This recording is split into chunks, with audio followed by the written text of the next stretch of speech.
First off, I'm Mike, not the Mike. Those of you that have met me before probably know that already, but I'd like to thank you guys for coming out this evening. It is wonderful to be able to bring these in-person events back to Mike's camera. We're in our newly repainted classroom. We've got some beautiful images of Adam's printed on the wall.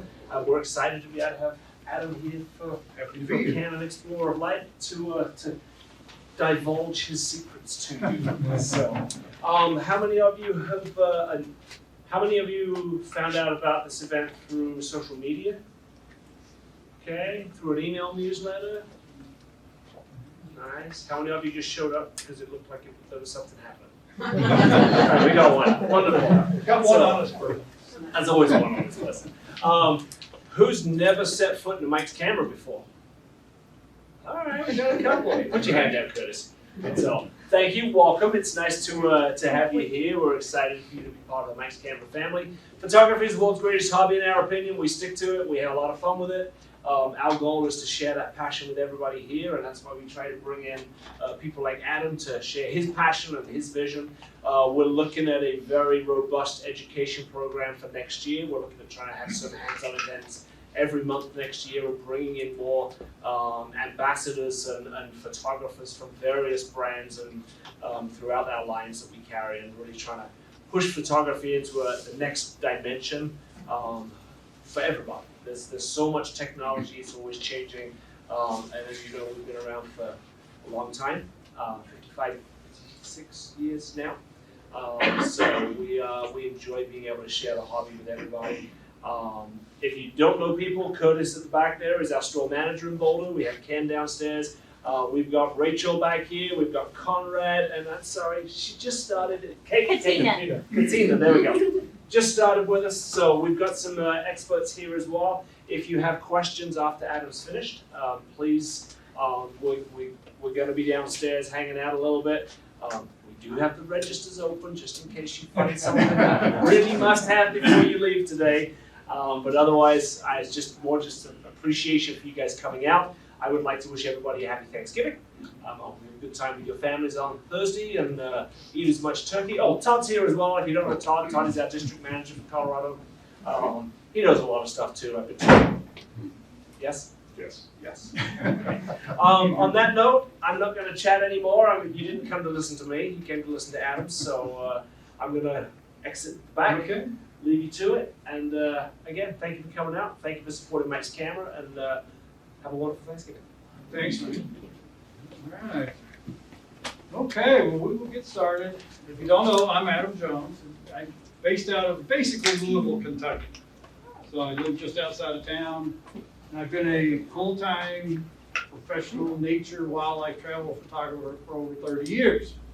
So I've been extremely blessed to get to do what I like to do and make a very good living doing it. So things have changed a lot in the business. It's not what it used to be. I was a very prolific stock shooter, shot stock images for all the big agencies. They don't make any money anymore. I just got my recent sales report and it's just absolutely pathetic. So what everybody's doing now is we're doing photo tours everywhere. So everybody's an educator now. There's no money in taking the pictures in nature, stock, stuff like you see here, pretty pictures. There's virtually no money in the stock business at all. So anyway, the screen up here doesn't quite match my monitor. It looks a little bit funky on the yellows and that, but we'll do the best we can. Typically, I start out my winter in Florida a little bit just to get out of Dodge in the winter, go down when it's 75 degrees, sunny, and photograph wading birds and that sort of thing. I would like to say, don't hesitate to ask questions. I'm here for you guys. We can talk about lighting, composition, anything you want to talk about related to photography. So don't hesitate to throw your hand up, and the guy sitting next to you or the gal sitting next to you is probably wondering about the same question that you're going to. There's no silly questions, so don't hesitate. Great blue heron. And just so you guys know, almost everything in here was shot with a Canon R5, shooting 3 primary lenses, 100 to 500, 24 to 70, 2.8, and a 15 to 35, 2.8. I use some macro lenses. I have a 600 f4. all the teleconverters and all that good stuff, and 180 millimeter macro lens. So that kind of rounds out the kit. No 70 to 200? No 70, haven't, had this conversation earlier in the evening. Once the original 100 to 400 came out with the old sliding trombone, I haven't shot a 70 to 200 since. Just the overall versatility and length. 70 to 200s for what I do are almost always too short.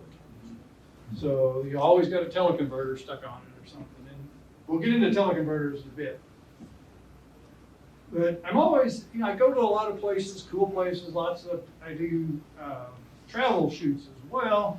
I'm just gonna show a smidge of that tonight. But I try not to just key in on the big iconic images. Everybody goes to the Taj Mahal and shoots the shot down the waterway, or Venice, shoots the canals, or goes to the national park, shoots off the overlooks.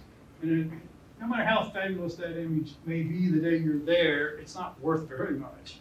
So I'm trying to look for the other things. The smaller, the more intimate details is where I make most of my money.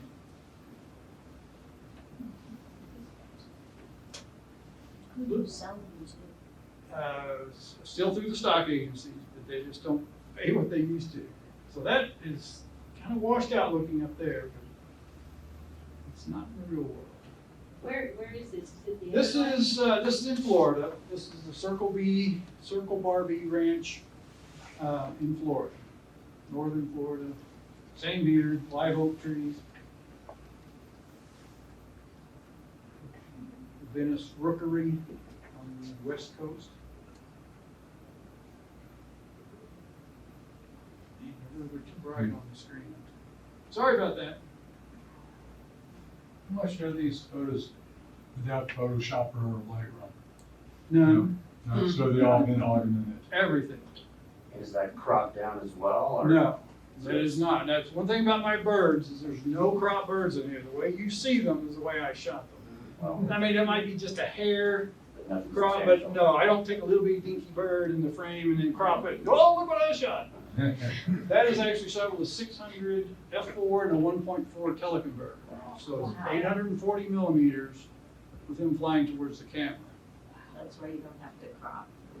Really. Well, but he started 200 yards out. The rookery's way out there. This is at the stick marsh in Florida. And the eye tracking would not track them that far away. It kept going to all the little dark leaves over in the mangroves. And So I you started out with a big zone box. Halfway over, I hit the button on the back for the eye tracking, and wham, it followed them until they were too close to frame. Followed them perfect. It's the 100 to 500. What time of day was this? Right at sunrise. Okay. Right at sunrise. Shot with the 1DX Mark III. I get the privilege of introducing that to the world. I had the first two in the country. Me and one of the high Canon officials out of Bosque del Apache. said you are one. I haven't had privy to anything on the new one, so I don't know anything. I know nothing. The Venice Rookery, a nesting pair of Bricklin herons. So this is shot with this 600 and a 1.4 teleconverter, no cropping. That's the way it was shot. Can you handhold that, or do you use a tripod? Most of the time I'm on a tripod, but you can handhold it for short amounts of time. Got a shot of a bear, real tight head portrait, handheld out of a small boat in a rough stream with the 600 and a 1.4 on it. We're Is there curious. a high ISO for that? Yes, absolutely.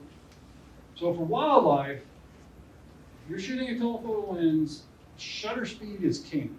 You've got to have fast shutter speeds. Like the big birds, like you saw, the blue heron and that, 1,500, 1,600th of a second will stop those guys because they fly slow. You're gonna shoot little Tweety birds, little perch birds, 4,000ths of a second. Wow. So whatever ISO it takes to get there. So you are one shot and done, or you? Oh, no. My camera never comes off with the high-speed mode. It's always in servo tracking, even when I'm doing landscapes. That wasn't the case back with the old DSLRs, with the new mirrorless. Mhm. It's always ready to go. So then how do you choose? So if you have 50. 20, 50, however many images that are all almost exactly the same, theoretically, right? Right. With just a little shift in maybe where they are in the frame, how do you choose? Well, there's more to it than that. On a flying bird, you get all these gawky poses, wings up here, and then Yeah. you want that one that's just beautiful where he's out like this. That makes sense. So, and you'd be shocked how far a bird moves between 20 frames a second in electronic on the R5. That bird will move 3 feet in that 20th of a second. So, but if you have some that are similar, Oh, I just pick how do one you and go. just pick one, you Then don't have trash to the like rest of 'em. I'm spend not that gonna- much time over it. My eye will go to the one I like, just like that. It's like, oh yeah, I like this one. As long as it's technically sharp and ready to go, the rest of them are in the garbage. Really? Pretty much. Well, yeah, I don't want to store just gobs and gobs that are so similar, like you're intimating. I don't need. Yeah. You should on C-RAW or RAW. Good question. I shoot on C-RAW when I'm doing the high-speed electronic shutter because you get a larger buffer. You get 40% more raw images on your card. So definitely C-RAW. Now you lose a little bit of bit depth when you do that, but you lose no resolution. There seems to be this concern that somehow the image is going to be smaller. It is not. It's exactly pixel for pixel, the same as the full RAW. So how much difference do you recognize between using that bit depth? Not much. I mean, I don't recognize any on most of it. And now on landscapes, I don't use C-RAW because I don't need the fast capture rate and I want all the bit depth I can get. But on these guys, shutter speed and quick reaction is king. Are you doing auto ISO or are you doing manual ISO? Good question. Almost all auto ISO. Since going to mirrorless, the DSLRs from Canon were a pain in the rear to try to do auto ISO prior to the mirrorless. There was no way to come up easily and make an exposure compensation. You couldn't lighten it or darken the picture without standing on your head and pushing 3 buttons and doing this. It was just stupid. So finally, on the R5, I just got a wheel up there. I just roll the wheel for my exposure compensation right under my thumb on the top mode dial. So they should Good be question. at priority or what's set in shutter priority? No, it's all manual. All manual on these guys, on the wildlife. Aperture priority on all my scenics. Landscapes. Because it's not running away, it's not going anywhere. And I'm going to shoot a 5-shot bracket just to cover myself. What camera were you using before the R5? The 5D Mark IV and the 7D Mark II. Matter of fact, it's my backyard. God, just these things are so washed out. I mean, if you look at the difference. So, it's a little bit disconcerting. Still But looks we do amazing. all this work to make them perfect. See that, look at the difference. Yeah. So when you work on them, right, Yes. do contrast, saturation, Almost, I can't say never, because you never say never. Rarely touch the saturation. You add contrast, you get saturation. Right. So we were talking about that prior to everybody getting here, that I've seen so many oversaturated, over-sharpened, clarity adjustments. It's crazy. And then most of it's just trying to fix something that wasn't right in the first place. American Kestrel on a fence post. What do you use to calibrate your monitor? Data Colors Spider X, whatever the latest one is. There's no monitor created. Correct.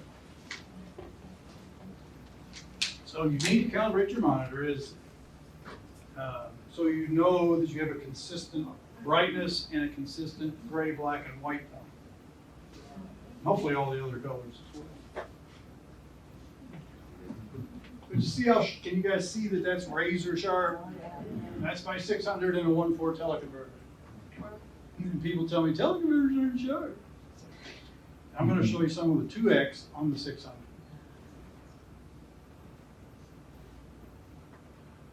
What about using, There's the original. yeah, Ah, goodness. We need to Question? calibrate the projector. Well, the TV is just too bright. Oh, it's TV. It's TV. Yeah, Probably could. probably lower the. Yeah, I don't know if I want to touch it at this point. It's easy. It's gonna be, it's gonna be an menu. right, look at us. Okay. Do you have an opinion, well, I might not wanna know, but for the new, so, you know, the mirrorless cameras, the lenses are that lenses, or just the EF lenses? Correct. What's your thought of using an adapter so you could use your EF lenses on? I'm doing it today. My 600 is an EF, it's version 3, the real lightweight one, but it's not the RF. Optically, they're identical. Canon tells you this online. I don't want to spend $13,000 to get rid of that adapter. Yeah, So I'm doing the adapter. There's absolutely no functionality loss, no image quality, nothing. It's a hollow tube. It's just nothing but a spacer that maintains the electronic contacts. And you say you don't do any saturation? No. I mean, I don't say I don't do any, but very little. That would be the last slider I would go to. If I've done all my other adjustments, it's still kind of lackluster, I may do a little saturation. But mostly contrast, you say? Mostly contrast, that's correct. And are you using a blind sometimes to get to these? Yeah, this is a blind in my backyard. I've got mealworms set out on a 5-gallon bucket, and I'm just sitting there waiting for them to fly right straight at me. But look what the R5 did. I mean, it's Yeah. dead on the eyeball on that thing. I could have shot that for 10 years on my old camera and never get it. I've had the R5 since it came out. Is that like 4 years now? And I've probably shot more flying birds in this 4 years than I have in the rest of my career, because you just didn't get very many sharp. It was tough. In terms of autofocus, is that what the old ones had autofocus? Why was it not sharp? Autofocus? Well, the autofocus just wasn't good enough. Yeah. Now we have eye tracking. And that eye tracking, if let's say this is your viewfinder, I can just hit the back button and wham, it goes right on the eye, wherever the bird is. I can move the camera all around, that focus point stays right on his eye. So you don't And as have, they fly, it'll track him until he goes out of the picture. I struggle with, heavily forested situations where it's picking up on knots on trees and other things, and it's like, I can't use the eye tracking half of the time, at least where I'm at. If it's in a real cluttered situation, it will mess up. That was the same point I was making with that spoonbill that was flying toward me. I had the same issue. I go to the big zone box when that doesn't work. Just get that subject in the big zone, and hopefully, if it flies out, if you're trying to do flight shots, you're talking about moving flight Well, or? Sure, yeah, birds for sure, but, bighorn and moose and whatnot that are going through the forest, like it, Well, then you're just gonna have to get it down to the smallest box and move it yourself, either through the LCD on the back. that's what I'm doing, yeah. Okay. Yeah. That's good. so you track it. Yeah, you're moving the camera, but you're also moving the AF point around inside the viewfinder as you're doing all this other stuff. You can put your, How do you do that at the same time? well, you can. I do it all the Well, there's time. the joystick button on the back of the R5 that's so perfect for it. Right. Yeah. Really? Joystick You can works. adjust that that easily? Oh, it's, yeah. I typically use my finger on the back, so I can just move it Yeah. real quick. So let me tell you about my setup on this, because most guys online are gonna tell you how to set up these 3 buttons on the back of the R5, right? Or R5, 7, 6s, whatever. You only need 1 button on the back, that's all you need. Eye tracking on the back button, the AF on button, like we used to do in the old days. And on your shutter button, don't turn it off. leave it active to where it still focuses on the front and put the zone box on the front. The instant you let off of that eye tracking, it goes boop, right to the zone box or whatever box you pick. You don't have to find another button. The instant you let off of it, it's on the other system. And if you want to go back the other way, put your thumb back on the F on button, and the eye tracking takes over. There's none of this looking for the other, oh, that button's small, I don't feel it, I got a glove on, where is it? None of that business. What do you have the shutter button on, as? In the old days, we would do back button focus. Yeah, We would focus, yeah. let go of the button, and recompose, and we had our shutter button turned off to where it would not focus at all. Because it would refocus when we recompose. Right. Now we don't have to do that. It's liberating. But how do you change how do you change the focus? I can do it I can touch my thumb on the back LCD and move it, and that point will go where my So thumb your, goes. so your curvy thing is set to change those? No, the screen, the LCD on the back. It's a touch screen. The it's touch a screen, touch screen on the back. You can tell I only want the upper right or upper far right or whatever. Oh, okay. So I'm kind of bird heavy on the beginning of this program. I shot a lot of birds recently. Wow, that's crazy. That shot 4 feet from the end of the lens. I'm standing on my front porch and this guy is dive bombing me repeatedly. Canon had that on their Instagram feed and it had like 54,000 likes. But think about that, eye tracking as close as 4 feet. You know how fast barn swallows are, they're like missiles. Yeah. So I had a lot of that weren't good, don't get me wrong. I probably shot 800 images on this guy in a half an hour. No, that was the 100 to 500, straight up. So if you shot 800 pictures or whatever, a large number, you said you talked about throwing them away. But you also talked about triplicate of everything. So what stage do you throw them away? Oh, at the very beginning, But yeah, all the hard drives all mirror each other, so there's 3 copies of So everything. like your hard drive is only got the ones you care about. That You weren't the thrown other ones are away. gone right away. Correct. Yeah, sometimes I wonder, should I keep these junky old pictures? Well, I mean, some things you might want to consider keeping in the event that there's you think, well, better software may come out down the road. Minor things that might be improved later on, yeah, you might keep some. So like she was saying, I don't need 50 shots of that bird with those Right. little iterations in between. I want the one beautiful one, that's the one I want. So are you painting this shot? Yes. That's cool. Wow. How's the eye tracking? Yeah. It's like, where's Waldo? This is the 600 with a 2x teleconverter on it. Shot at 25,000 ISO. So forgive my ignorance, what Look at that. exactly is a teleconverter? What does it do? Either multiplies the focal length by 1.4 or 2 times. So my 600 with a 2x becomes a 1200 millimeter lens. Okay. And you lose 2 stops of light. So I'll show you some other closer, these guys are way out in the field. So you said 25,000 ISO, you don't have to sharpen? No, Wow. this is shot on the 1DX3. Day shots, that helps. I'm sorry. There's plenty of lights. Oh yeah, exactly, there's a lot. That's how you got That's that. right. And did you do noise reduction? Oh yeah, I just needed a gonna lot say, of you noise did do reduction. noise Yeah, I needed a lot of noise reduction. And There's there's this, it must have worked hard. so much nicer. What do you use for noise reduction, just what's in? DxO DxO? Lab Oh, yeah, 7. that's what you said. Yeah, I can't say enough good about it. I get nothing. I'm not a representative in any way. Do you use anything for sharpening? I mean, not to over sharpen, but if you have DxO does a fuzzy- does a great sharpening right out of the back. if you have a fuzzy- Everything else I don't sharpen at all. None, unless I'm gonna print it. Because what are you sharpening it for? Your master finished image should not be sharpened. Because one day you're gonna print 5x7, the next day you're gonna print something this size. That's 2 completely different amounts of sharpening need to be done.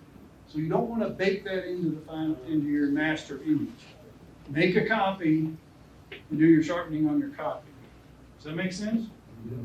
Otherwise, you're gonna, So you keep both. if you want, I mean, I usually throw the printed one away after I'm done. But that's just me. Have you encountered, so you've talked a lot about like the advantages of your gear and some of the tools that you're using that are allowing you to capture these images. Do you ever feel like you're running into limitations with gear where you're not able to get an image that you want? Oh, yeah, the gear could always be better. I'm curious, like, what are maybe the primary things that you'd be interested in having? Well, what I would love to have that I think is physically impossible is have a 600 millimeter lens that's this long and weighs a pound. But that's not gonna happen in my lifetime anyway. Yeah. But, you know, better dynamic range would be good, better noise, you know, with that you'll get better noise characteristics. So, you know, it's getting better all the time. Do you use the high dynamic range feature on the camera? No. If I'm gonna shoot a landscape, I'm gonna shoot multiple shots, and I'm gonna combine them myself later. 'Cause that's the original perfect capture for the highlights, perfect capture for the shadows, and I'm not letting the machinery or the algorithms put it together.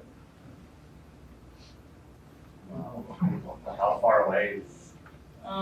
This is 100 to 500 handheld, Wow. probably 2500 ISO. That'd be a big puzzle. You just can't emphasize enough for hand holding a longer lens. You've got to have a fast shutter speed. You can see how sharp that is, right? Yeah. Yeah. And that's 100 to 500 about f8, And what do you think shutter speed? probably 1500th of a second. And he's not moving. Now, this is a captive animal at a rescue place where we did a workshop. Oops. All right. Kristen Carrick from Texas. Workshop I used to do there. Same year. What f-stop range do you usually use for your wildlife? Well, my 100 to 500, the widest it'll go is 7.1. And it's brutally sharp at 7.1. I try to shoot it at f7.1 to 8. That's almost, let's say 95% are shot almost wide open. But because it's so zoomed, background has the nice. Oh, yeah, and that background's 100 yards away. Yeah.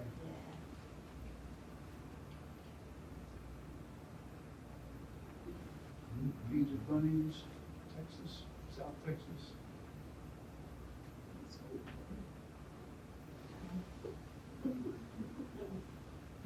Okay, can you see how sharp that is? Everybody see the little hairs around his eye? 600 with a 2x teleconverter. It's sharp, it's professionally sharp in every sense of the word. Tripod? Yes, oh yeah, but I can't handle 1200 millimeters. It's taking enough to get him in the frame. So here's the key to working with teleconverters. Put them on good glass, good lenses to start with.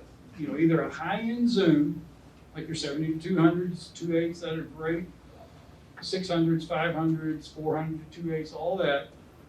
But when you put a teleconverter, let's just use the 2x because the math is simple. Put a 2x on a 400, you have an 800 millimeter lens. Okay, and let's say it was a 2.8 400, real high speed. When you put that on there, you lose 2 stops of light. So you go from 2.8 to 4 to 5.6. So now when the lens is wide open, it's at 5.6. You've lost 4 times the amount of light that the lens used to gather. Now here's where everybody goes wrong. Is they don't want to stop down any from this. They want to shoot wide open because, man, we've already lost 2 stops of light. Don't do that. Stop down another stop from whatever wide open is, and you'd be astounded how much sharper they are. Just live with the higher ISO. The optics improve dramatically. And I think that's a testament there. You can cut your teeth on that thing. And that's a small bird. He's only like this. And the key to teleconverters is don't try to shoot across 2 football fields of distance. They'll never be any good. Your 800 prime won't be any good. My 600 prime by itself won't be any good. Don't put a teleconverter on if that moose is over the next county and you think you're going to get a sharp shot. It ain't going to happen. The heat waves between you and it will distort the image to where it's always soft. Unless you're in an elevated position on a hillside where you're way above the heat waves, you're not going to shoot across much distance. with these super telephotos. And that's what you're dealing with when you get into 800 millimeters, 1200 millimeters, you're that super telephoto. So do you have a distance that you think is reasonable? It just depends on the conditions. When it's cold out and cloudy, you can shoot a lot further away. But then you lose resolution because you got such soft ass light. And that 100 to 500, if you get the 2x extender, which I just got rid of because it converts to a 600 to 1000, and f11 is basically the best you can get out It's of at that. 14. Yeah, And- it's too dark.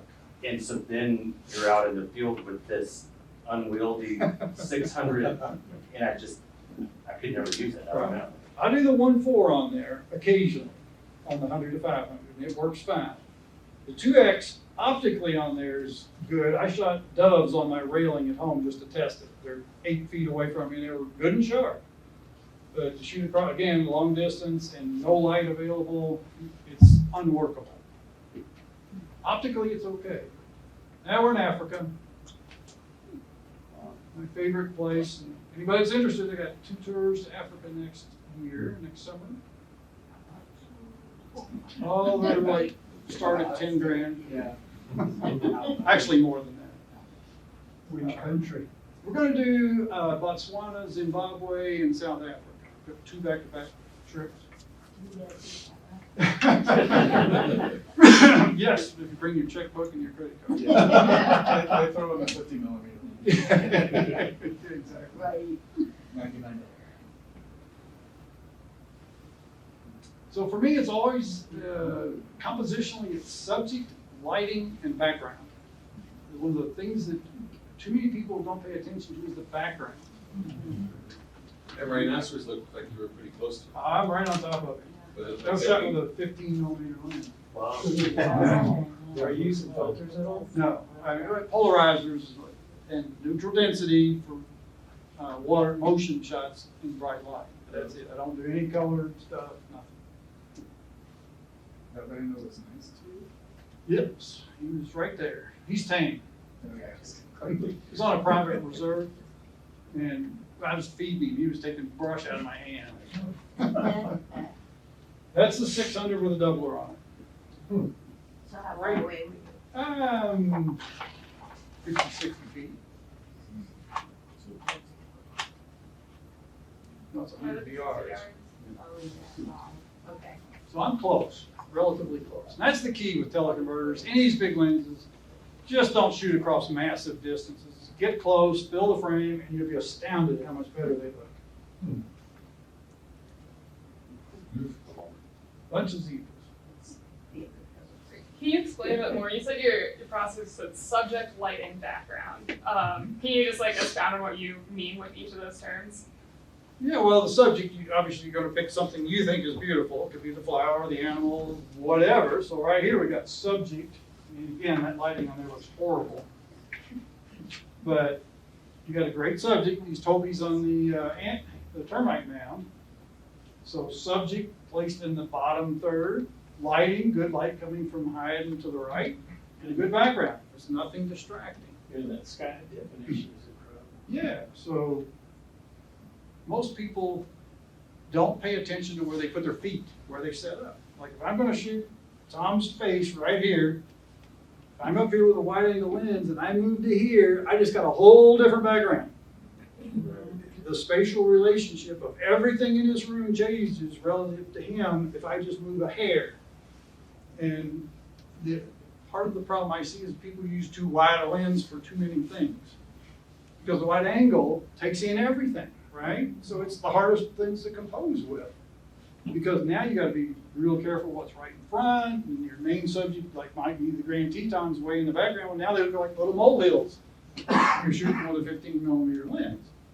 So it's all about the subject, eliminating distractions behind them, and a longer lens allows you to back up and have a narrow background behind your subject instead of coming up right on it with a wide view that sees everything. Shoot the narrow view. Now I can put Tom's head where it just got 2 dark jackets back there behind him instead of the whole room.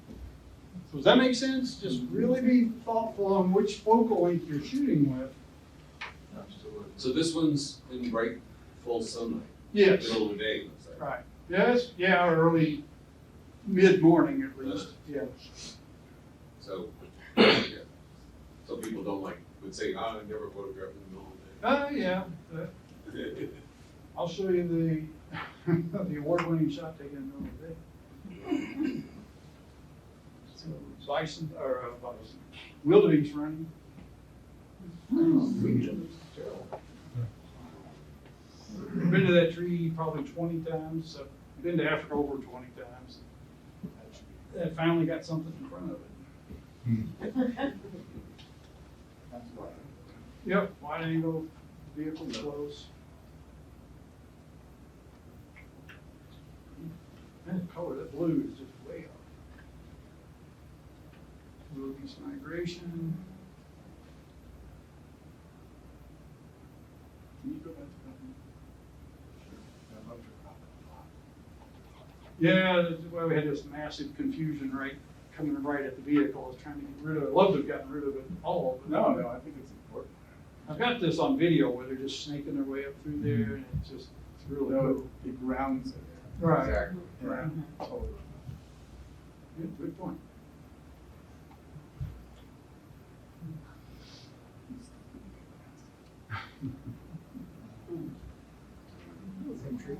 No, this is Did you plant them?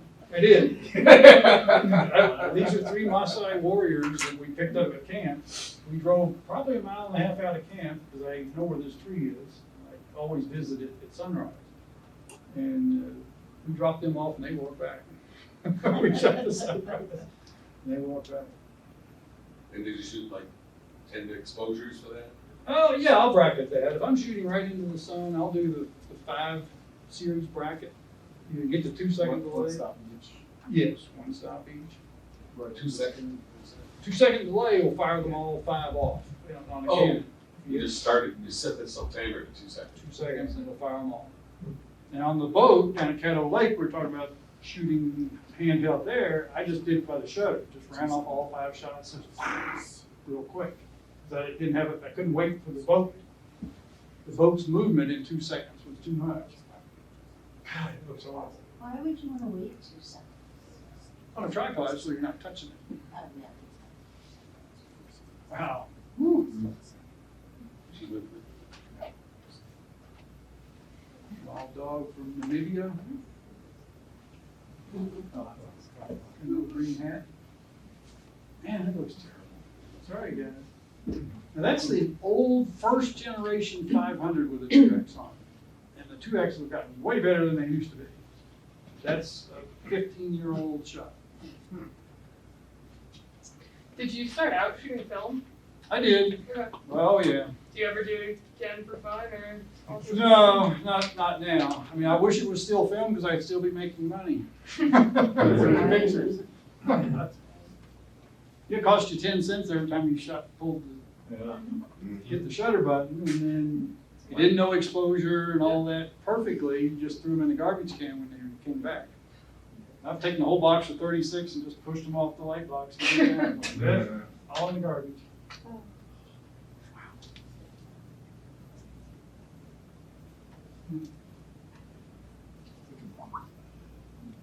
600 with a doubler and then cropped. So, don't let anybody tell you that 2X teleconverters on a Canon 600 is not sharp.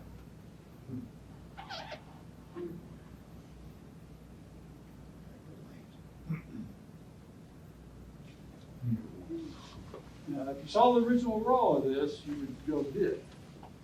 So just, you gotta be into some amount of processing, because it's like Ansel Adams did all this black and white. He's dodging and burning for weeks to get his masterpieces created. Well, we've got way better tools and way more things available to us. So why not use them? Because that's part of the creative process today. Most people are, not gonna say most, but some people, oh, I'm a purist, I just, whatever comes out of the camera. Good, you're just gonna look like crap. So with this image, it looks like there's plenty of light coming from. There's what it should look like. Yeah. So you said that this is a high ISO image? Not real high. Oh, I was wondering why. This is normal to somewhat wide lens resting on a beanbag on top of the safari vehicle. I got nice, warm, beautiful light, and we've got that on screen.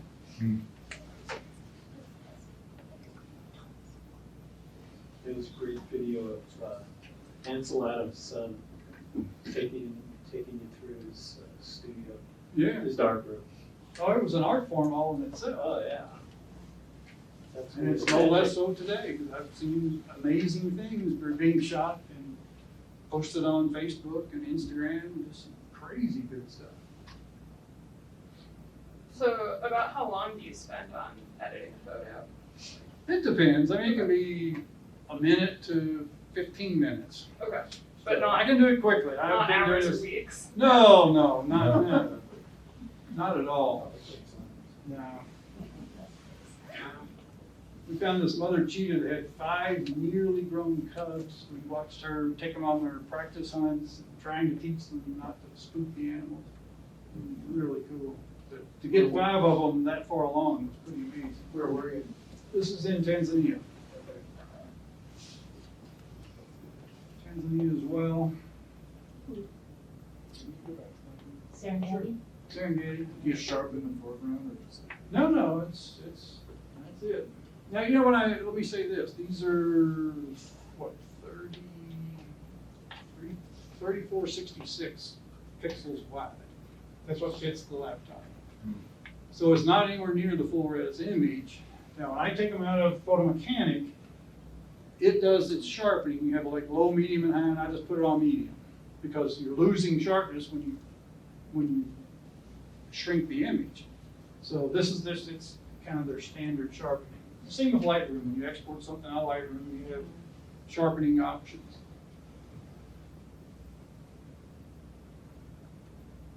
If it isn't sharp, I don't keep it. Anybody ever seen a black circle before? No. Should be gray with spots. A very rare melanistic color variation. And 2 weeks before I went to Tanzania, somebody posted a shot of this little dude. Oh man, it'd be a miracle if we see this thing. Because there's like one in Tanzania or in the Serengeti. We got that on our last day. Not far out of Kenya. So I like to dabble in macro again. I don't like to get pigeonholed into any one kind of photography, landscape, wildlife, birds, whatever. I like doing it all. So we have a little macro stuff. Light source is a ring flash mounted right on the lens. Is that a pet? I'm sorry? Is that a pet? No, we rented it. It's a rental. It's a rental. So I have a 50 millimeter macro, a 100 millimeter macro, I got a 180 millimeter macro, and an MPE 65. The little macro lens that goes from 1x to 5x, which is incredible range. Crazy lens. Do you have that on a piece of plastic? Yes. Yes. There's some crazy computer stuff on that. Columbine flower. This is out in the wild for real. In what ways would you say your photography has improved over your career? Like, what are some places where you've seen the most improvement in your photography, or I don't know, personal growth through photography? Well, I think it comes down to those 3 things. Just the lighting. I'm much more aware of the lighting, and obviously the backgrounds. Okay. Because everything counts in the end of the photo. And now when we're out there shooting, let's say you had that flower over there on the wall. Well, if there was a distraction behind it, I'm not going to shoot it, or I can fix it later, maybe in Photoshop, maybe.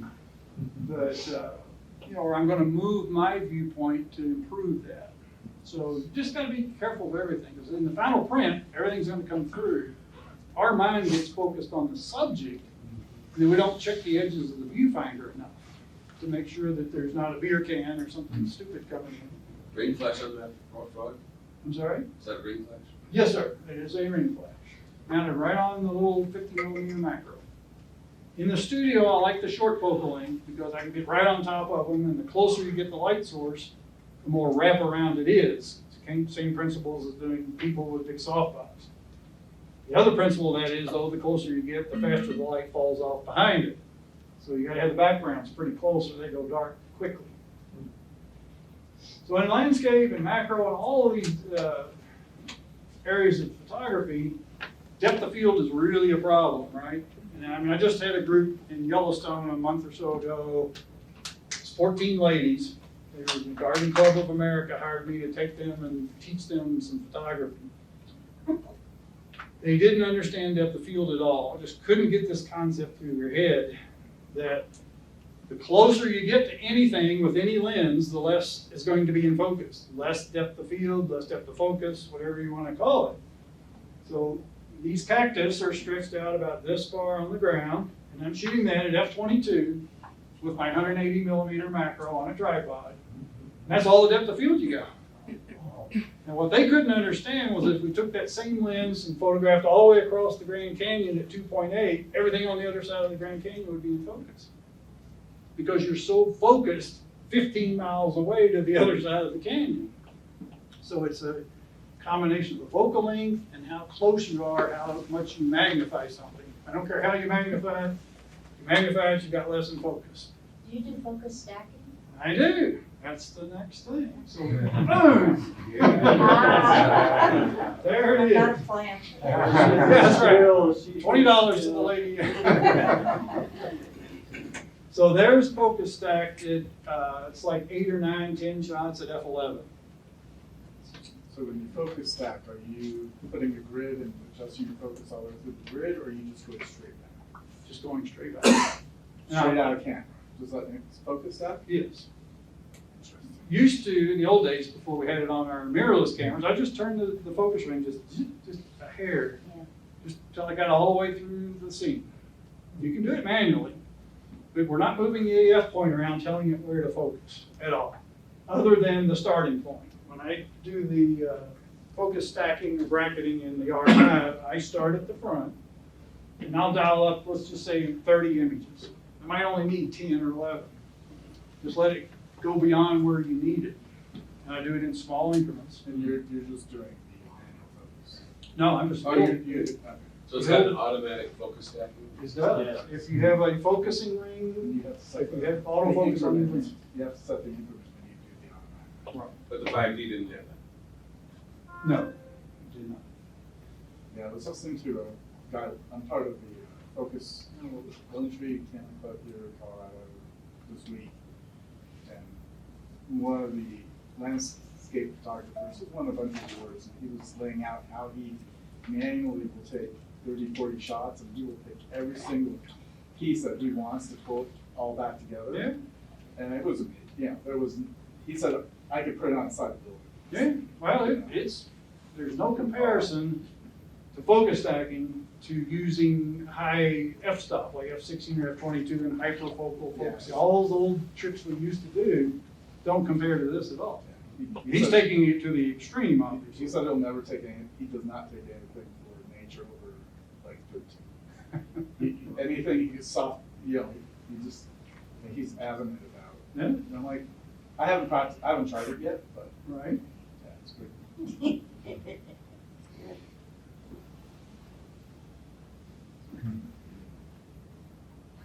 So what's the light source on that? Look at it here. You can't, that thing up here looks horrible.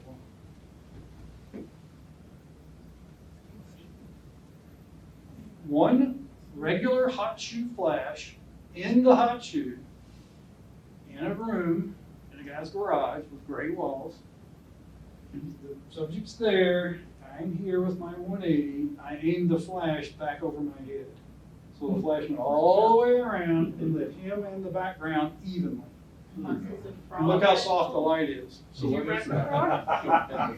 Background is an out of focus inkjet print, just like on the flower up here. That flower has an out of focus inkjet print. Oh, so you just, okay. So I just stand up on a piece of cardboard behind. So it's like, So it's the frog, so you just, how do you get the frog? He's a rental. For frogs. What a great country, huh? I'm gonna have to go to the frog I've taught macro classes in Florida for 10 years. And we would bring in 40 species of animals to photograph. I mean, everything from little geckos, 10 or 15 those little poison dart frogs, different color variations, snakes, all kinds of stuff. It's all done in a conference room. So it's easy to do. But you won't believe all the photography awards that have come out of our classes over the 10 years. There's stuff hanging in the Vero Beach Art Museum that came out of our workshop. It's crazy. Milk frog. This is real and out in the wild. 100 to 500 is my favorite lens for this because you got 500 millimeters, it'll focus almost to 3 feet. I mean, as soon as we get some Canon extension tubes, we can get that down to under 2 feet probably. So you were 3 feet. Hmm? Yeah, I tried to do better. They're tough. That's how it works. So, what's that? Campfire. Shot at a fast shutter speed. Shoot it slow, it just all smears into one big blob. Can you do that? Was there any of the light source on that? Nope, it's all the fire That's itself. natural light, though, That's that's a what natural shot. color. Just the weird stuff we threw in the fire to give it a color. This is a policeman showed me this trick. I thought he had been smoking something when he told me this. Took a piece of copper pipe about that big around, this long, and then cut off a piece of old garden hose, that green garden hose, slid it up in the pipe and threw it in the fire. And about 20 minutes later, all these crazy colors are coming out. You can also. We're sitting around a campfire and we're not smoking anything. You can buy campfire coloring Yeah, little okay. things like down the street on Pearl. Some of these shops will sell you like little. If you don't want to throw copper pipe. in there. Well, You're yeah, welcome who's to got try. spare copper pipeline? Yeah. Crazy computer manipulations. Again, the 100 to 500. MPE 65. Anybody familiar with that little macro lens? It's an old lens. Do you have one? Yeah. It's crazy, isn't it? And it's so fun. Well, it's a lens that has no focus ring on it. None whatsoever. So how do you focus? All you can do is change the magnification. You got one barrel you can turn, and all your whole working distance will fit inside of a shoebox. And about right, you go from about this close to something to about that close, and that's it. What one? It's called an MPE 65, but you can take the face of a ladybug and fill the frame with just their face. It's crazy high magnification. Can you use it on R5? Yeah, with the adapter. It's tough to use. It's not something that you're gonna take out in the field and go crazy with at the high end. Again, this is the 100 to 400 with a 1.4 teleconverter and 2 extension tubes on it. This is with 5D Mark IV. And you change the color. No, No. there he is for real. He's a metallic bead. And your f-stop was, It was like 11 or 16. or something I was gonna like say that. 11, because that lens Yeah. doesn't do, yeah. Somewhere in that range. And your light source was, That's all natural light. Do you ever use a flash fill in landscape? Not so much in landscape. I have on wildlife. Oh, wow. I've done it in the past on landscape, but it's not very effective in too many situations. What flash would you use in that? Just, I've got old, all of my flashes are old 480s and 550s and all that stuff. That is high. That's a gecko eyeball with the MPE 65. Oh, cool. And that's not even anywhere near as close as it'll focus. I'm getting one of those. It's cool. Wow. Thank you. No, not at Just all. water. Water drops. Wow. Which lens was that? That was the 180 millimeter macro. So I got a little working distance. For out in the field, I want the longer macro lens, and that's why the 100 to 500 is so versatile. I can almost do macro. It's not real macro, but I can shoot butterflies and frogs and toads. from a reasonable distance before you spook them away. And your position on that is absolutely just perfect, actually. Oh yeah, I'm lined up with it, absolutely. It's not going anywhere, so I got time. This is the 600 with a 2X again, and then cropped a bit. I'm sitting in a blind, waiting for birds to come to this pond. You saw the painted bunny taking a bath in there, in it. Well, these wasps were landing on the water. Is that Laguna Seca? Yes, Laguna Seca Ranch. So if you're on a tripod, does it just sit up for one area and you're hoping something will come into that area? We're baiting the birds near that pond. We put up our own perches, 3 or 4, just kind of straight out from the blind, Okay. so that we know where they're gonna land. We'll put suet, peanut butter and suet on some of the leaves, so they'll crawl all over those branches looking for it. So we know where they're you going. know where they're going. Right. So you It's still hard to get them in flight, but we know basically where they're coming and going from. So you already know your settings before they. Oh, yeah, yeah. The idea of taking a big lens and walking around in the forest and grabbing That's something what I would try to do. is almost non-existent. I mean, it happens, but it's very non-productive, 90% of the time. Yeah. So you gotta stack the odds in your favor. You go to the ranch where they've been feeding birds for years. You go to South Padre Island where they're migrating through at the same time of year. This is just close up of an orchid. And I just inverted the color. Just did a command eye on it in Photoshop because I guess it was kind of bluish before. Reversed the colors. I liked it better like this. Control I.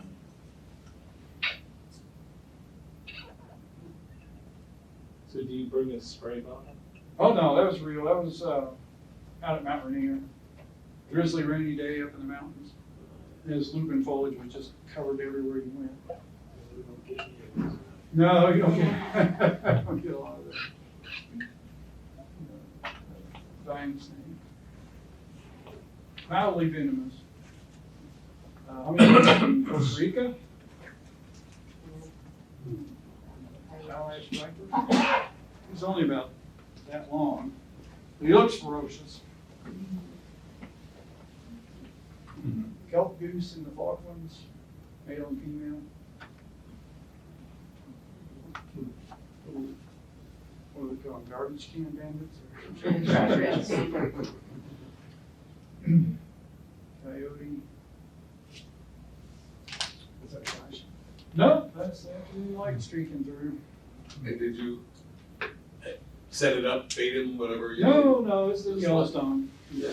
No, I'd love to see some before and after.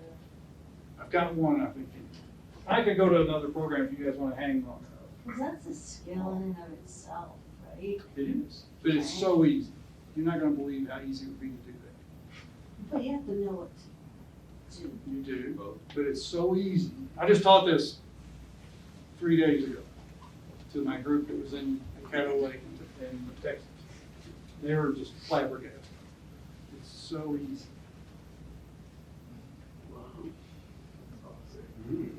That's a National Geographic. 600 with the 2X, so it looks like I'm in the water with him practically, but I'm on the shore, now I'm down as low as the tripod will go to get the low angle. But that's again, thinking about my background. I don't want to see, like if I've got, like in Africa, the biggest mistake I see on people's Africa shoots, I got a brilliant friend, I mean literally a rocket scientist, he goes, well, we just drove right up to the line and took the pictures. Why are you using the 600? I said, think about the geometry. Now you're on this vehicle shooting down this line. You can't eliminate the grass and the crap and all that right behind you. If I get down low, now my lens is seeing, like looking through a straw, Right. way out there and it's all out of focus behind you. It's so much nicer background. See, I've got soft blur. Look at how shallow the depth of field is. Yeah. Now, this is shot at f11 because I'm using my own rule that I told you. It's an f8 lens when you put 2x on it, but I'm shooting it at f11. So look how thin that depth of field is. And if you shoot down at it, the depth of field is going to get wider. Pardon? 30 feet. And that's why it's. But it's sharp as a tack, yeah. No, but that's why that's the field. It's so shallow. Oh, it's still 30 feet, it's quite a bit. So what, at 16, at 32, would you not do that on this? Is that too much depth of field? Yes, I would say so, personally. I like the soft, non-competing background.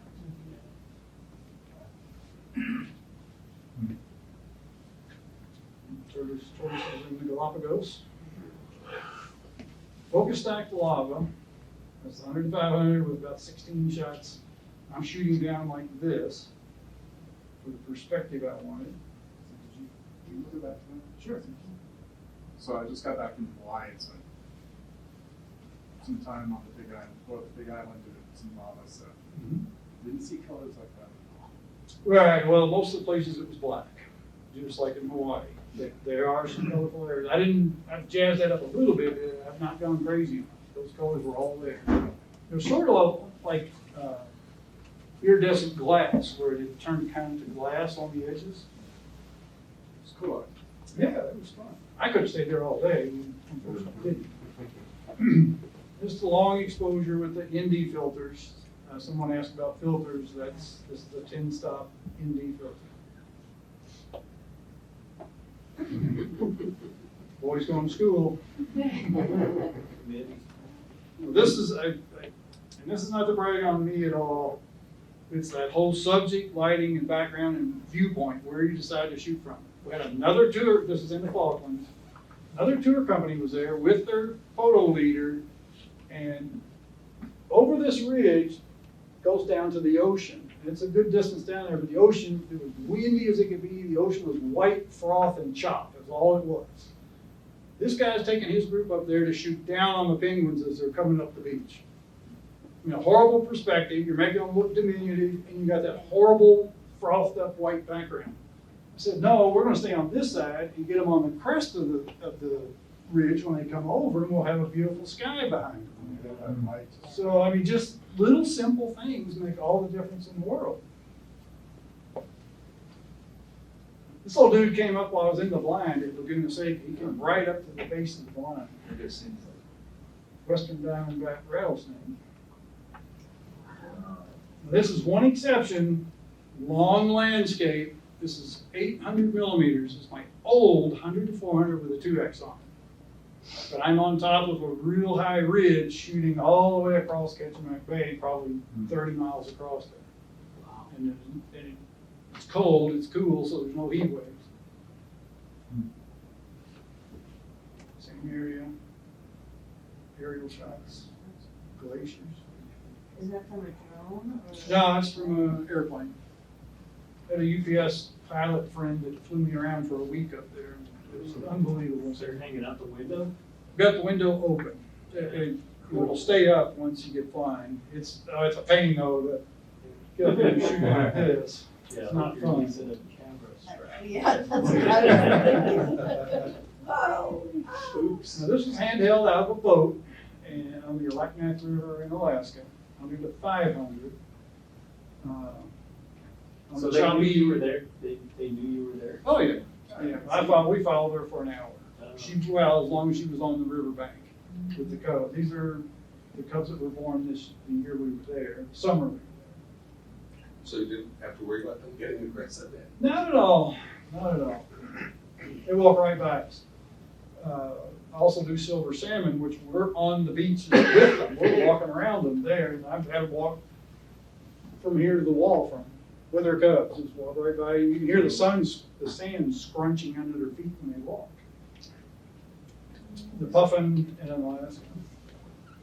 So earlier you talked about not wanting to go spend a lot of money to replace your EF glass with RF glass. But you're also showing some photos that you shot with 100 to 400 lenses versus the 100 to 500. Is the 100 to 500, in your opinion, that much better than the 100 to 400? No, optically I can't tell them apart. Both superb. I just like to have that extra 500 millimeters. To get that on the 100 to 400, I got to stop and put a teleconverter on. Whereas I can just rack that thing out and I'm there. So I like the extra reach is really what put me over the top. It's just the extra reach. That's the 600 with a 1.4 on it. What shutter speed? Probably 1,000, 1,500, somewhere in that range. It's fast because we're in a boat and we're hand holding. And yet the water's still streaked. Uh-huh. Face is still distorted a little bit. But you can see every hair on that thing is just right there. And I shot that. The eye tracking was not working on the bears. It doesn't like them with those little dark beady eyes and all that water flame. I had the big zone box, just bam, put it right on his face. Now, where do you have your zone box set? Is that? It's on the front shutter. Shutter, okay. Now, if I'm doing landscapes, I just don't touch the eye tracking button, and then I can pick whatever little box, big box I need to focus wherever I want on the landscape. Yeah, it just eliminates any confusion in your head as to which button you're pushing. So, here you go. This is the handheld 600 with a 1.4 in a boat, and you can see the water is choppy.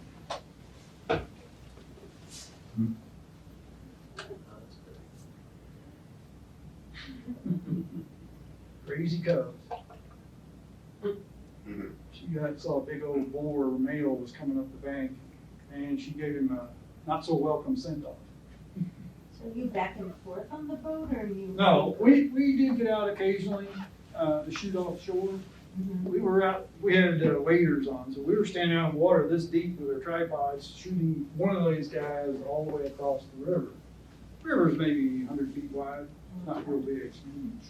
But as we're standing there with our tripods in the water, this big old dude just comes floating by, like, "Hey, how you doing?" I mean, he's 20 feet from us. In the river? In the river. We had a tripod in the river? Yeah. Oh, yeah. I spent a lot of time in the rivers. Well, you gotta clean them out when you're done. Gotta dry them out. And don't leave them tight, don't leave the legs Did you tight. use a monopod? No, the river's moving pretty good. Yeah, I was gonna say. We're just offshore, we're not way out in the river. The river's only about this deep anyway, Oh, okay. so. Yeah. This is where we're on land, in Silver Salmon and Lake Clark National Park. This one on the left caught the salmon, and the intruder on the right tried to take it. Last morning.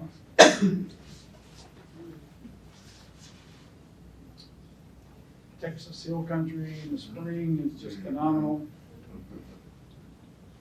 This shot didn't do it, but I won one of the categories in the BBC Wildlife Photographer of the Year contest back in 1995 with slide film from this location. Okay, Keukenhof Gardens in the Netherlands. F22, this is a 200 millimeter lens, so not a big telephoto. I'm focused right here. And look at how shallow the depth of field is. All right, that's at F22. Now we're going to focus stack. Yeah. Now you got the whole thing. Can you go back to the first one? Sure. It's even mushy looking back there. I couldn't even get them to process the same. What software are you using for focus stacking? Zareen Stacker. Photoshop will do it pretty well now too. It used to be terrible. I say that a lot. There's a lot of stinky stuff out there. And Photoshop's a great tool. Lightroom's a great tool. But certain features don't work all that well sometimes. Like, it's news to me that the noise reduction is doing so great. I can't wait. I'll go to the room and try that tonight. Yeah, do an update. It just came out. Within what, the last week? Oh, I'm good with that. Okay, so for me on landscapes, it's all about the graphics. The line, shape, pattern, color, texture, and form. That's your elements of design. That's what I'm looking for when I'm out there. I don't look at where should a river go through this scene? It's like, where does that line complement these trees or these rocks or the clouds or whatever it might be? So I boil it down to its basic elements of design and then try to line myself up in a pleasing viewpoint. Would you say line, shape, texture, color, and? Pattern, line, shape, pattern, color, texture, and form. If I don't say it in that order, I can't remember. I'm so used to saying. So just a long exposure on the coast of Maine, Acadia National Park. Wave.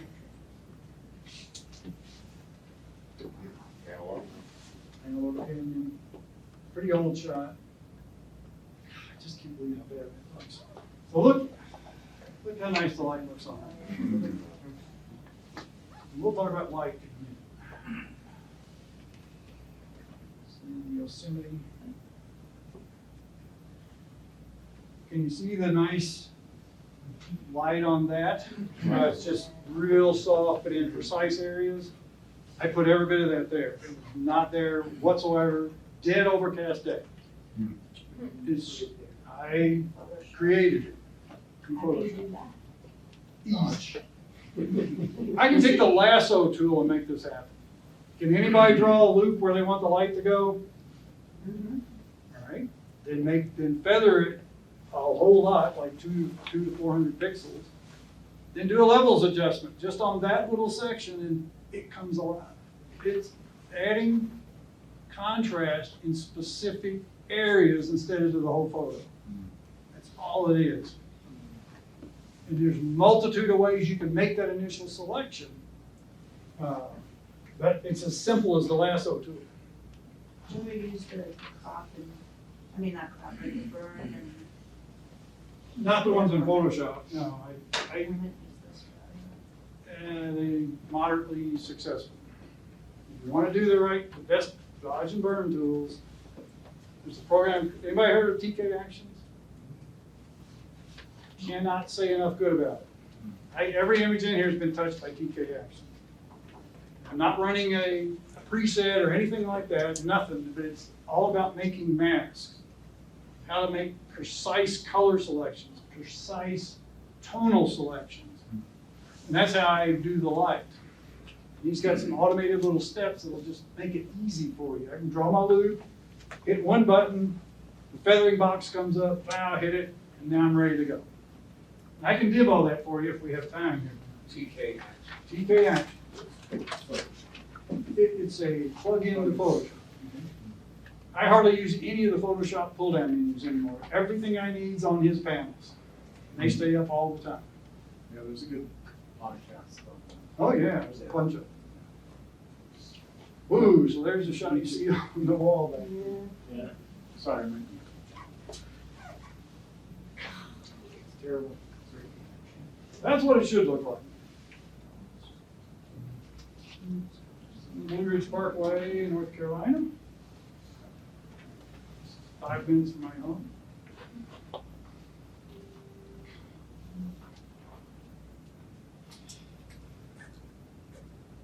was a beautiful morning.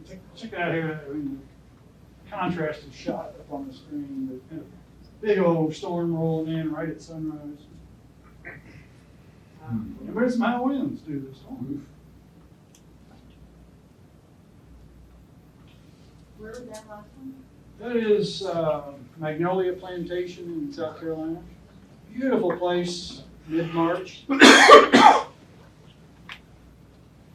buddy and I, probably 25 years ago, started doing photo tours to Charleston. Now everybody does it. We were the first ones that I knew of that was leading the tours. Great Wall in China, sunrise. It's a hole up there in the dark, but it's worth it. The Lee River with the guy with his cormorants. Smoky Mountains. This is just pathetic when you look at it. Sorry about that, guys. Well, I got all this nice subtle lighting, and it's just totally lost up there.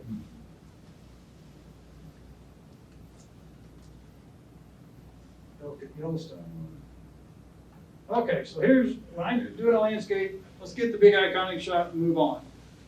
So from here, I'm gonna start touching things I shouldn't be touching. And we'll do some of these patterns down in here with a telephoto lens.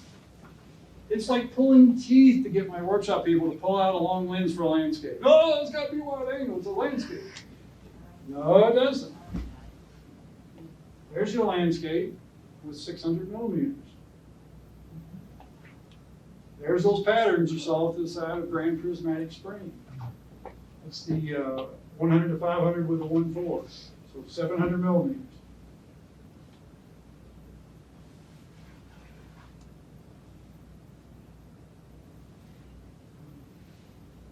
Yellowstone's one of my favorite parts.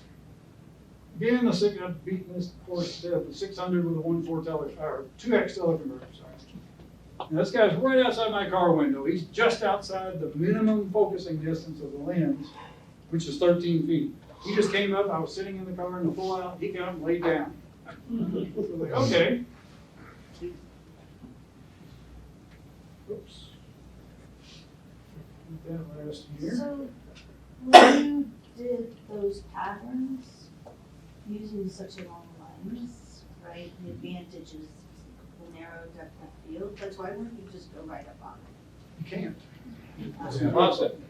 There's well, no, if it were possible, would you go right up on it? well, yeah, if I Versus could, using a- but you're not gonna get that perspective. See, that's the point, Right. is where you stand. How many times you've driven down the road in the car, oh man, look at that scene. You go park the car and you step off the side of the road and it's gone. It's not there unless you're at that exact height up on the road. It's kind of the same thing. Yeah, I wanted to stop on 36 today as I came in. Like, just stop right here. Right. The sunset was Some so people cool do. tonight. And I was like, yeah.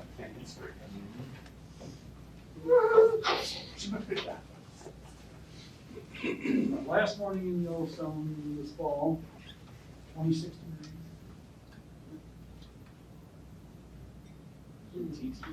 Yes, Grand Tetons. And I like to shoot abstract stuff.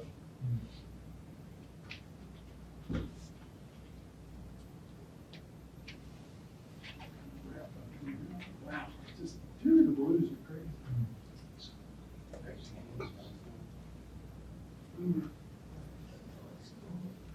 Now, blues are notoriously aggressive with the gear close. Yeah, sort of. They're They were far enough away lately. Oh, well, I was pretty close.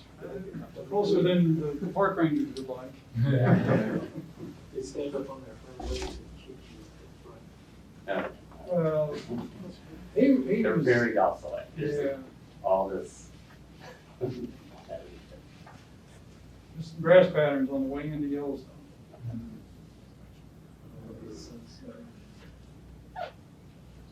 Do you use a filter for that? You don't need a filter. Who asked that? I'm curious. Okay, yeah, it's F22. And you'll get it. If you got that little pin, take all your extra filters off. No clear filters, no nothing. Okay, so what did I shoot this with? 600 f2. The camera. I heard that. 2 seconds. Probably a Canon camera. That's right. iPhone? So what lens? There's the question. You like your 25. Yeah. Okay. So where's the sun? Behind. How big is the sun? It's not very Oh, so what makes things smaller? close. Wide angles make things smaller. That's all wide angles do, is make everything small. Just the opposite of a telephoto. So I'm 3 feet from this guy. He's on the ledge right behind me, and I'm standing in his shadow purposely to shield the lens from the sun. That's why you can't see the sun. If I'd been way across the ridge shooting with my 600, you'd have had just crazy light bleeding out Didn't around mind you at all. it. No, not at all. This is 15 millimeter? No, it's a 28. Oh, 28, okay. No, my camera bag's laying at the base of the cliff, and I was standing there shooting the garden wall the other direction. And I look back and go, "Whoop, hello." So, What bag do you use? I use an f-stop gear. Okay. Familiar with that? It's called a Talopa bag. I can get my 600 in it, and it'll fit in the overhead on a small airplane. A little bitty airplane. With the lens hood in there. I have to take my 100 to 500 out because I can't get it all in there. It goes in a computer bag. Room bills, but again, there's what it should look like. Anybody been to Coal Mine Canyon? Out near Page and all that, the Grand Canyon? No one there, and it looks like paradise. I was there for 3 days and saw 2 people in 3 days. Wow. So this is what you see. Wow. Wow. What's the name of the place? It's called Coal Mine Canyon. You have to have a permit from the Indians to be there legally, and you can obtain that on the highway going in. Your price. Near, near Page. Page, And yeah. that area, general area. The name of the city, I want to say Tuba City? Does that sound right? Yeah. This is from the top, Hunts Mesa and Monument Valley. John Ford. Yeah. Monaco's, you gotta go in there.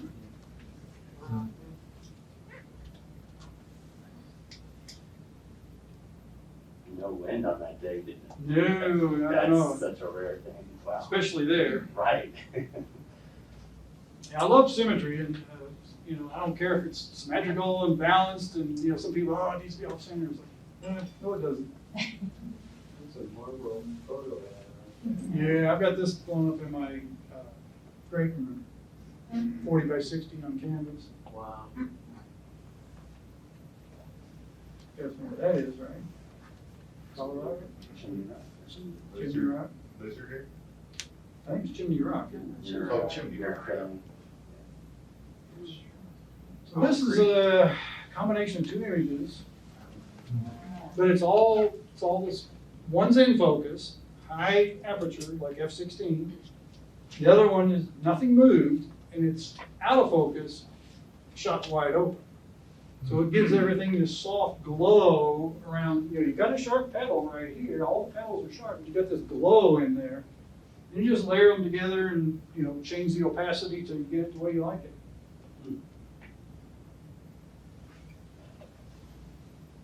But again, compositionally, I'm trying to keep these major trees from not overlapping each other any more than they absolutely have to. So I'm picking my spot to shoot from very carefully.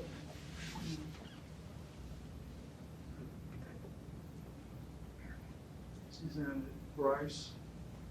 Left something.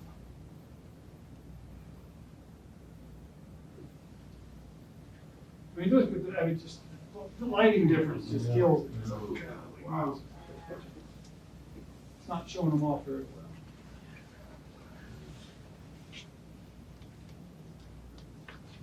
Grand Canyon Sunrise, Caddo Lake.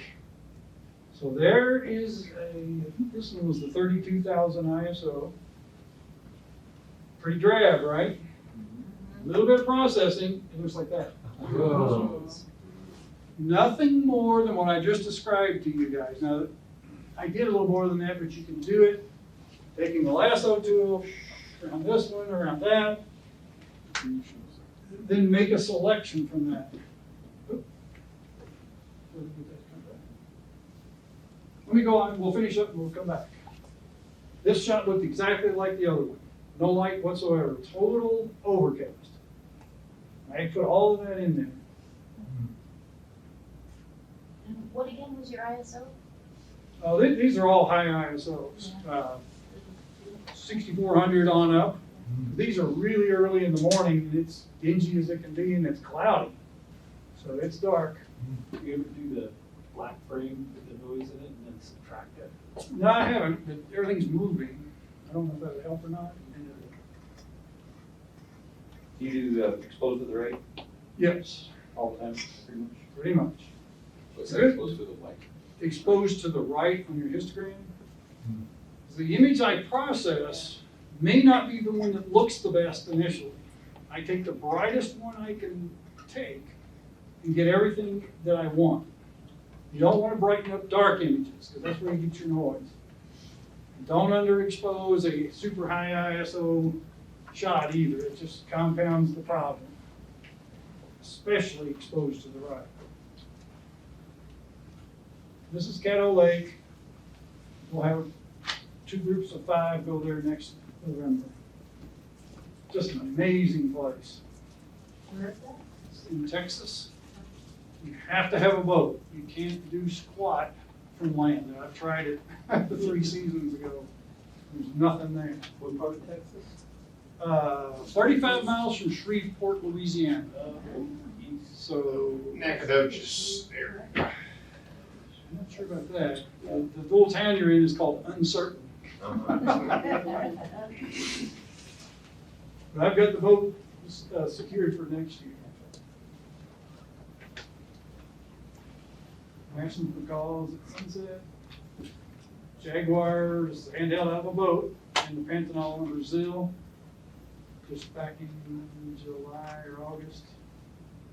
Giant river otters. These otters are 5 feet long.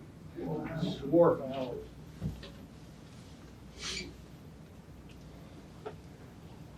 There you go. Now, the variation on the technique I was describing, this was shot in the middle of the day, super harsh sunlight.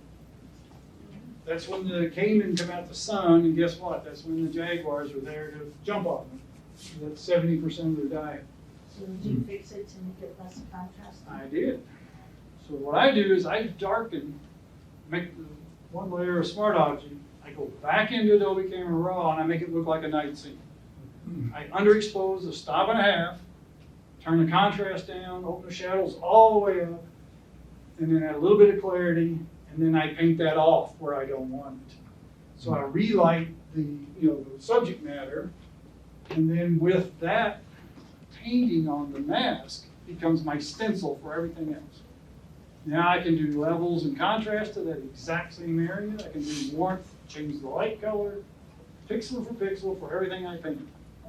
So you paint it once and you can do 5 other adjustments to it.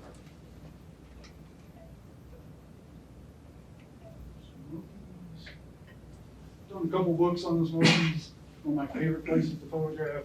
Beautiful in the spring and the fall. It's just so crowded in the fall, I wouldn't go there, personally. And a little bit of focus stacking, 100 to 500. Okay, we're gonna fly a little bit. So these are just some skeleton leaves I ordered on Amazon. They're not even real leaves. Just playing around. So you didn't rent them? They wouldn't take them back, darn it. You sure? Yeah, kind of wrinkled them too. Yep. So now we're gonna get creative. So I flipped it and mirrored it, just in Photoshop. Now, this is going way beyond that, but just some other variation.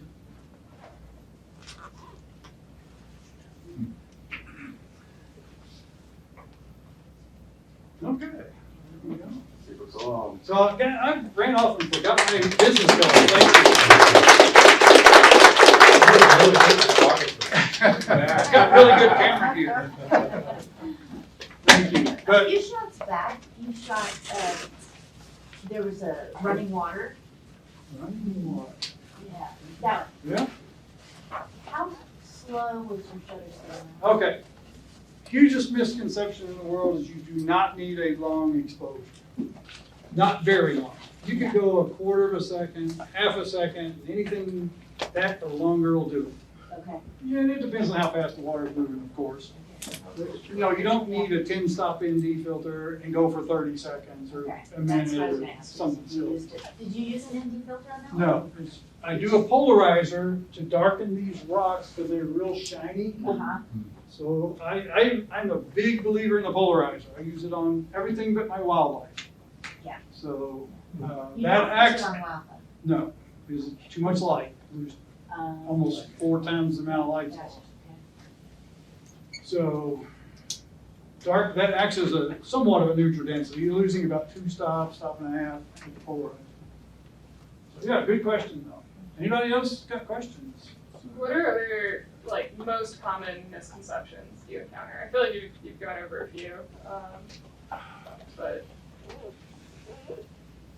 Well, other than you're a good photographer because you have a good camera. that's a huge insult. Yep. Well, that's like telling Emerald Lagasse you've got great pots and pans in the kitchen. For a novelist, you got a great typewriter. Is that a TV show? Yeah. No, one of the biggest things is I'll fix it later. You know, get it as good as it's humanly possible in the future.